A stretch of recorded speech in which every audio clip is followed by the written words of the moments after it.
Hey, Twin Falls. How are we doing this morning? It's a good break. Oh, it's so good to see your faces. Thank you for having me. Well, as you heard in my intro, I'm a marketing and branding strategist. But marketing and branding has a whole lot to do with purpose and communicating our purpose clearly. Now, since I started my company about 4 years ago, I've helped hundreds of entrepreneurs, small startups, multi-million-dollar brands with their marketing. And I've discovered something that you probably already know, and it's that most companies waste an enormous amount of money on their marketing. And I mean enormous. And the reason why they're wasting so much money on their marketing is because they can't communicate clearly what they do. So no one knows why they should do business with you or your brand. This is true in marketing. It's also true in leadership. Now, I want you guys to forgive me because I'm going to take you back to the 2016 presidential election, and I know we're all really tired of politics by this point. However, that was one of the most clear messaging moments, so we're going to go there. This is a safe space, though, and I need your interaction here, okay? It's been 5 years, so we're going to give him some grace. But does anyone remember what Jeb Bush's platform was? No? Shout it out. Just beat Trump. There you go. Yeah, we can't remember, right? But he probably tried to tell us, and so did Marco Rubio and Chris Christie. Does anyone remember what Hillary Trump's platform was? Hillary Clinton. Thank you. Okay, hopefully that's the only weird slip I do today. All right, what Hillary Clinton's platform was. She had over 84 campaign slogans in her presidential election. That's a lot. Does anyone remember one of them? No. Okay. What did Trump want to do with America? There we go. Make America great again, right? Now, I'm not here to step on any political toes, but who won? The one who communicated the clearest. And there's a principle for us in this, and the principle is this. People do not buy the best products and services. They buy the products and services that they can understand the fastest. People do not necessarily buy the best products and services. They buy the ones that they can understand that are communicated the clearest. And we do not follow the best leaders, for the most part. We follow leaders who communicate the best. So here's how it goes for all of us, right? Whether we're a young entrepreneur or a multi-million-dollar brand, at some point we think, we need a new website. No one likes our website. We need to go get a new website. So we go down the street to a local design firm or ad agency. They ask us a bunch of questions. They create this beautiful site. We love it. It probably has our favorite colors on it. It's real slick. Things do this. We go home and refresh it a couple times. Sales don't go up. Here's why. Because the people who created your website are really good at design or HTML. They know how to make it beautiful, but they don't know how to write the copy that makes people buy things. And neither do you. So no one in the room that created that piece of marketing collateral know why people buy things. People buy things because they read or hear the words that make people want to buy things. Our words matter. Clear communication is really, really important. And to communicate clearly, we have to understand how our brain works. It's the only way that we can really communicate our purpose. So your brain, your customer's brain, is always trying to do two things. The first thing the brain is trying to do is survive and thrive. Now, not unlike Maslow's hierarchy of needs, where we wake up and we need food, shelter, water, in a first world economy, most of us probably have that. Then we move into friends, social tribes, networks. If at the break I say to you, hey, can I get you a refresher on your cup of coffee? You think, wow, Amy is as sweet as Alex said. I like this. Well, actually, that's not what's going on a primitive level. On a primitive level, my brain is saying, I should get her a refill on the cup of coffee so that she'll like me, so that when the barbarians or the zombies come over the hill into our cul-de-sac, they'll fight with me. Now, we don't know this is happening consciously, but our brain is always trying to figure out how to survive and thrive. Sometimes when people say to me, hey, Amy, tell me what you do, if I opened up and I said, you know what? My grandfather started this company 75 years ago. We used to be down on Main Street, then we moved over to the Canyon. You're scanning what I'm saying for information. And the fact that my grandfather started the company 75 years ago has nothing to do with your survival. So now I'm wasting words on you. Why? Because I'm telling you my story. I'm not entering into your story. People come to me all the time and they say, hey, can you help us tell our story? Now, as a StoryBrand certified guide, as a marketer, as a writer, you think that's what I do. But usually I say to them, you know what, I can't help you. I won't help you, actually, because your story doesn't actually matter. Your customers don't care. They care about their story. And we have to enter into their story, and we have to do it really quickly. Why do we have to do it quickly? Because of the second thing that our brain is always trying to do, and that is conserve calories. As our brain is trying to survive and thrive, it is also trying to figure out how to conserve calories, because if something is too complicated and it's hard to figure out, we have to burn too many calories, it threatens our survival. The average brain spends 30% of its time daydreaming. Did you know that? Do you know why? It's a survival mechanism. If you tell me about your grandfather starting the company and how you're going to double your revenue and how your team has grown, I'm scanning what you're saying for information. None of it has to do with my survival, so I'm going to check out. Whenever I drive around or travel and I see billboards, in airports, you can walk through the airport and go, oh, that's a waste of money, that's a waste of money, that's a waste of money. If we can't understand something in under 3 seconds, it's too much for our brains, and we have to conserve calories. We must communicate simply. I want you to think of your customer's brain as if it's on a treadmill running all the time. And every time that you give your customer a piece of information, it's like handing them an 8-pound bowling ball and saying, here, hold this. It's that heavy. And when we're in our industry and we do industry speak on our websites, it's like wrapping that bowling ball in Vaseline and then throwing it at our customer and saying, here, can you hold this? And they're just dropping it, right?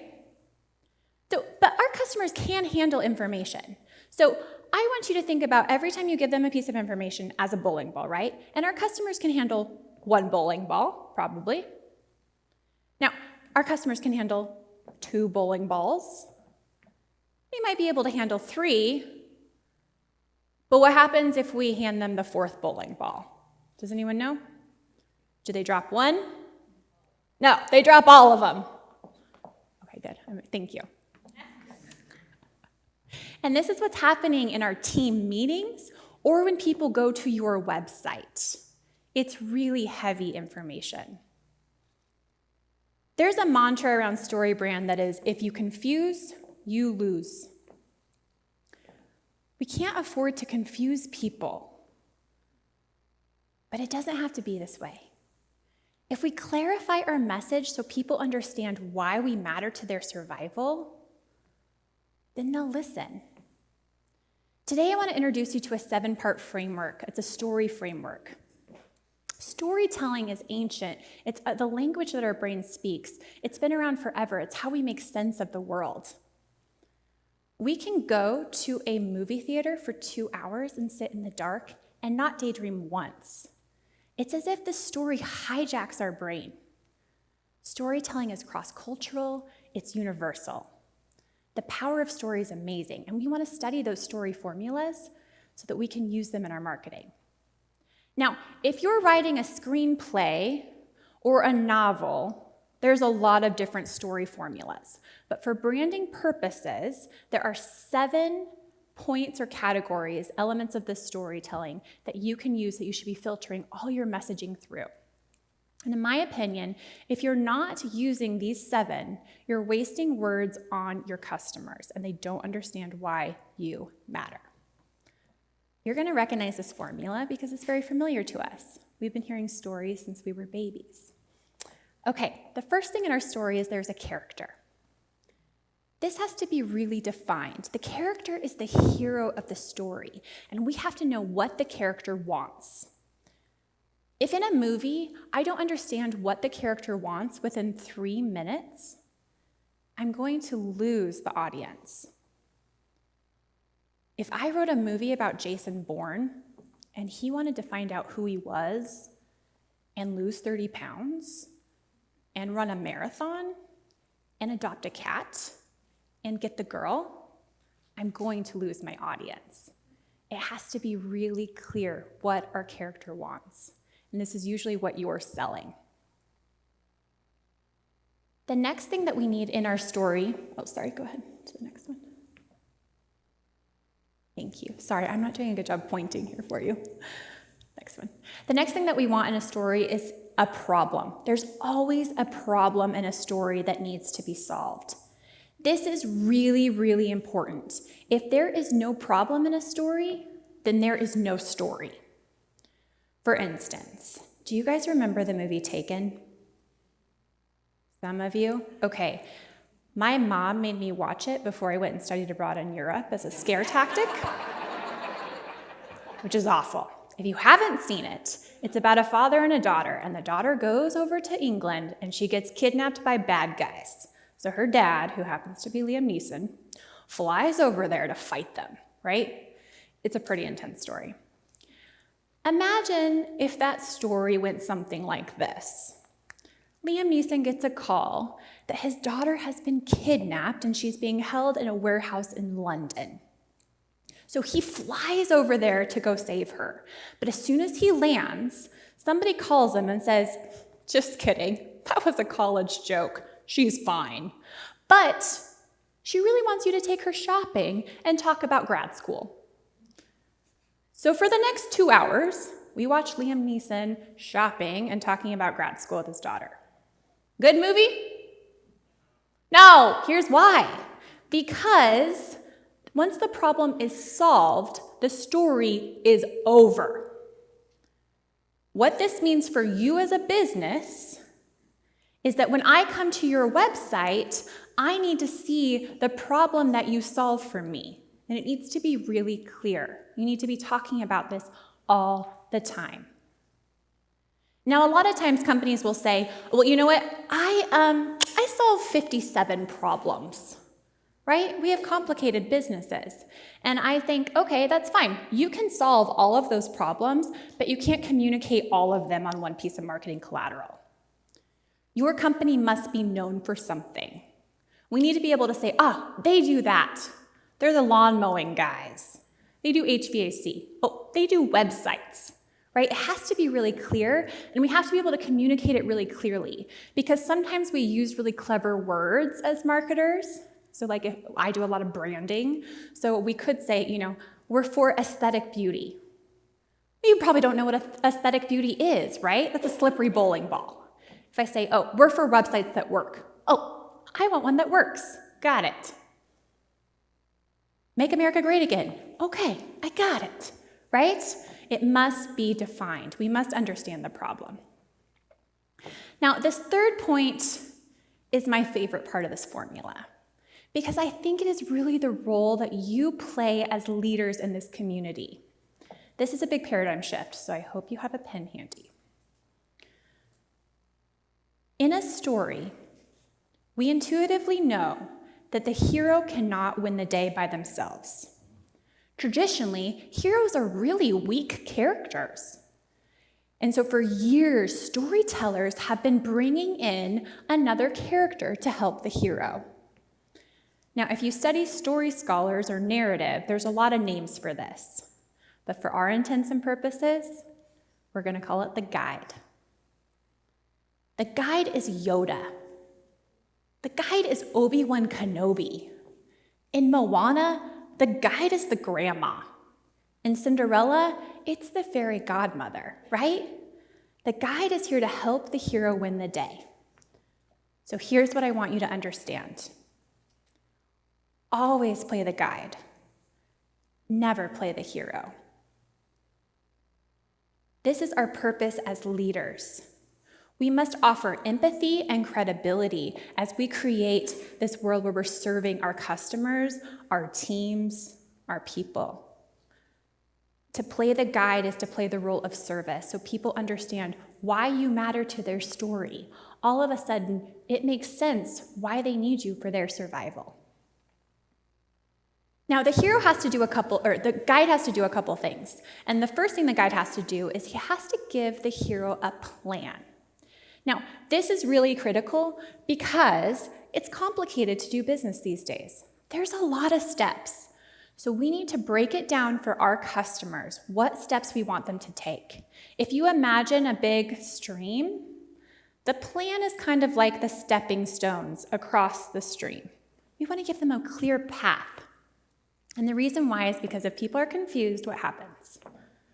You lose. So we want to break down any complicated things into 3 to 5 steps. So if you're a realtor, instead of saying, hey, you know what, we're going to go look at a bunch of houses, and then you need to get a mortgage letter, and then you do this and this and this, I'm going to freak out. It's too much. But if you say something to me like, hey, I'm going to get to know your dreams and what you're really looking for, and then we're going to go look at a couple houses and find one that you love, and then you're going to get a really great price. It's going to be a really beautiful closing process. All of a sudden I go, oh yeah, I like that. Okay, that's great. If it's too complicated for people, they'll check out, right? We're trying to conserve calories. So oftentimes people will give them 12 things, or they won't even give them any direction at all. And so then someone else will come along and say, you know what, it's not that hard. You just have to do these 3 things. And all of a sudden I think, oh, I want to do business with that guy. Now, there's probably like 37 steps to working with you. But get really clear on those first 3 so that people understand where to go. Next, and this is really important, we have to call people to action. There is always a moment in the movie where the hero has to get up and actually go do the thing that's scary, right? It's an inciting incident. It's a big deal. We need to replicate that in our marketing collateral, in our team meetings. We need to call people to action. We think that our customers know what to do, but they don't. So we need to give them one obvious button on your website that's something like buy now, or schedule a call, or download a piece of software. It needs to be up in the right-hand corner of your website, and if it's not there, you're losing money. Think of it like this. If you don't have that buy now button on your website that's very obvious to push, it's like you're a grocery store or brick and mortar and you've hid the cash register back in the bathroom. People need to be told what to do. This is really important. If you have contact us up in the header on your website, it's not going to work. So we need to be really, really clear. Marketing is a lot like dating or building a relationship, and so we want people to be able to accept or reject something in our marketing. So if you picture your website sort of like a date, if someone came up to you at a cocktail party and they said something like, hey, do you want to get started? What would you do? That's not great, right? Or my favorite, learn more. FAQ. We want to be able to give them something to accept or reject. So buy now all over your website. The next thing that we want to do is we want to paint a vision of success for our customers. All of our customers, when they come to us, they have a problem, and we want to say, here's what success looks like. Here's who you are, your aspirational identity, if you will. Paint this picture. If your website does not have pictures of smiley, happy people enjoying your products and services on it, you're wasting money. A lot of times when I do website reviews, people will have a picture of their building in the header, right? We've seen this. And I always think, okay, are you selling your building? What's going on here? We need to be very clear. What does success look like? And lastly, we want to tell people what failure looks like. Now, we don't want a ton of failure. If we think of failure as salt in a bread recipe, we only want a little bit of it. We don't want to be fear mongers or be really scary. But People have to understand what's at stake if they don't use your services or your product. And if nothing is at stake, then there's no reason to do business with you. What are the consequences for not working with you? If you don't use my consulting, your business may not grow. If you don't use my lawn mowing services, your grass is going to look horrible and your neighbors are going to make fun of you all summer. It must be clear what failure looks like so we can move people towards success and away from failure. So, as we're thinking about this formula, there's 7 questions that you need to be asking yourself, okay? Here they are. What does my character want? What is the problem that they're facing? Not just externally, but internally. How is it making them feel, and why is that so wrong? Have I positioned myself as the guide to the hero? Do they understand how I help them survive? And have I created a really clear path for them to follow? Are my calls to action really clear on my website or in my team meeting? And have I painted a vision of success for them? Do they know what things look like at the end of this? And lastly, do they know what the consequences are if they don't work with me, or if they don't pay attention, or if they're not involved in this thing? Now, as you're looking at this, you may think, okay, I finally found the thing that's going to help me with my business, right? And it's true. You have found the thing that's going to help you in your business. This formula is amazing. Please use it. But it's not enough just to know it. You actually have to clarify your message, which is challenging work. Worthy work, but challenging work. So I want to introduce you to a free resource online. It's a free piece of software. It's called a brand script. If you clarify your message, your business will grow. And most importantly, your impact on this world will increase. But I want you to keep this in mind. If you confuse people, you'll lose them. And as leaders, especially leaders in this room here, you guys are the ones that deserve to win. Thank you.